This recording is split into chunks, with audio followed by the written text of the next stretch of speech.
আসসালামু আলাইকুম ওয়া রাহমাতুল্লাহি ওয়া বারাকাতুহু। প্রিয় দর্শক, আজকে আমরা এমন একটি চমৎকার দোয়া নিয়ে আসছি, সেটা হচ্ছে যে দোয়া পড়লে আল্লাহ তাআলা ওই বান্দার উপরে সন্তুষ্ট হয়ে যান। সুবহানাল্লাহ, ভাবা যায় কি বিশাল বড় দোয়া, কত চমৎকার দোয়া। তা আসুন আমরা সেই সম্পর্কে আজকে জানবো। একটা হাদিস হযরত সাওবান রাদিয়াল্লাহু তাআলা থেকে বর্ণিত, তিনি বলেন, প্রিয় নবী সাল্লাল্লাহু আলাইহি ওয়াসাল্লাম বলছেন, যে ব্যক্তি সকাল সন্ধ্যা উপনীত হয় নিম্নলিখিত দোয়াটি তিনবার পড়বে, তার উপরে সন্তুষ্ট থাকা মহান আল্লাহ পাকের কর্তব্য হয়ে যায়। সুবহানাল্লাহ, যে দোয়াটি পড়লে আল্লাহ পাক বান্দার উপরে সন্তুষ্ট হয়ে যায়, যার পারমিশন রয়েছে। আসুন সেই দোয়াটি কি সেটা আজকে আমরা জানবো হাদিস থেকে। দোয়াটি হচ্ছে, রাদিতু বিল্লাহি রাব্বা ওয়া বিল ইসলামি দীনা ওয়া বিমুহাম্মাদিন নবী ওয়া রাসূল।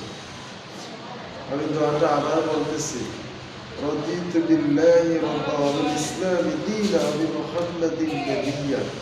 এখানে নবিয়্যা পর্যন্ত শব্দটা আছে, যদি একটু বারে বলেন নবী ওয়া রাসূল বলতে পারেন, সমস্যা নেই।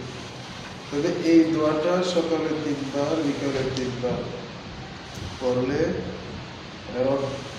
আপনাকে আল্লাহ পাক আপনার উপরে সন্তুষ্ট হওয়া কর্তব্য, সন্তুষ্ট হয়ে যাবে।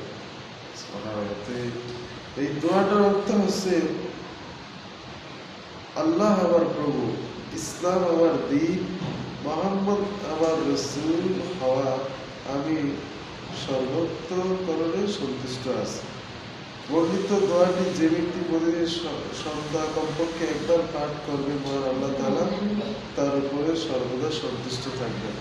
সুবহানাল্লাহ, আমরা কে না চাই যে আমাদের মনিব, আমাদের মালিক আল্লাহ পাক আমাদের উপরে সন্তুষ্ট থাকুক।